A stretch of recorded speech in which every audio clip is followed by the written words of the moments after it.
কাছে গিয়ে ওকে সরাসরি হাই। আমি দূর থেকে তাকিয়েছিলাম আর মনে মনে বললাম, আসতে না আসতে ছেলেগুলো মালয় কেড়ে নিয়েছে। আমি রাফি, ইংলিশ ডিপার্টমেন্টে আছি। তুমি? আমি কোন ডিপার্টমেন্টে পড়ি সেটা আপনি একটু কষ্ট করে নিজে বের করে নেবেন।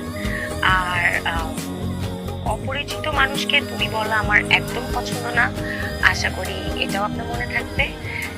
আর জেনে বুঝে গায়ে এসে পড়ে কথা বলা মানুষ আমার একদম পছন্দ না, প্লিজ এটা মাথায় রাখবেন। এটা বলে হাঁটাবে মানুষ সুন্দরের পূজারী, কে না চায় সুন্দর কোনো কিছুকে নিজে করে পেতে। অন্য কেউ জায়গা দখল করার ভয়ে নিজে চেষ্টা করে দেয়। ছেলেটা যেন ঠিক তাই করতে চাইছে। আহা বেচারা। আমার ক্যাম্পাসের ঠিক পাশেই আমার খুব পছন্দের একটা রেস্টুরেন্ট আছে, সানসেট ভাইব।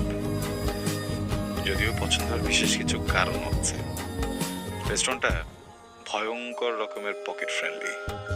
সারাদিন বসে থাকলেও খুব বেশি একটা চিন্তা হয় না। সেদিন একটু বেশিই বসেছিল, বের হয়ে দেখি সন্ধ্যা হয়ে গেছে।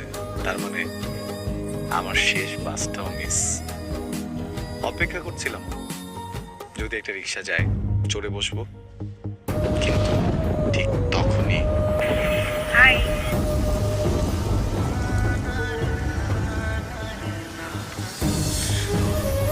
তুমি আমাদের ইউনিভার্সিটিতে পড়ো না? সরি। That's okay.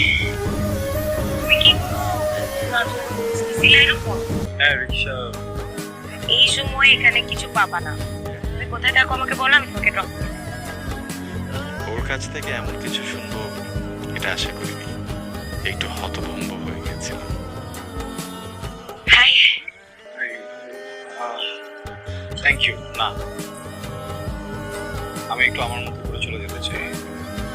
প্লিজ আমাকে ক্ষমা করবেন, আমার এই কথাটাকে আপনি একদম অ্যারোগেন্সি মনে করবেন।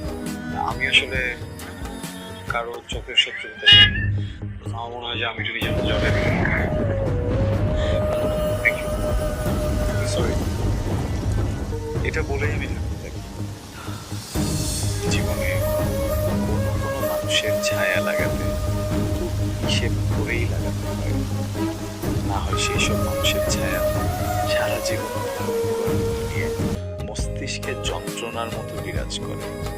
কঠিন কথা না? আরেকবার শুনলে সহজ মনে হবে।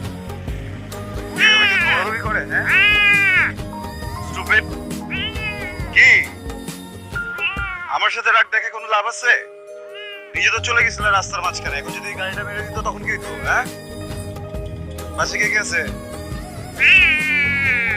চুনাই? আচ্ছা সমস্যা, আমি তো আছি। দেন না, দুধ নাই তো। আর এই যে কোটা তো তুমি তো অনেক অদ্ভুত। খুলে দাও।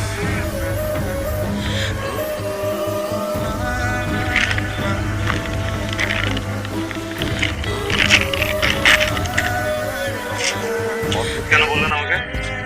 না, ওই বাস থেকে নামার পর থেকে তোমাকে দেখছিলাম। আমি না তোমাকে যেরকম ভাবছিলাম তুমি অন্যরকম। মানে নিজের দরকার ছেড়ে কারোর সাথে কথা বলো না। কি? ও এনে। হ্যাঁ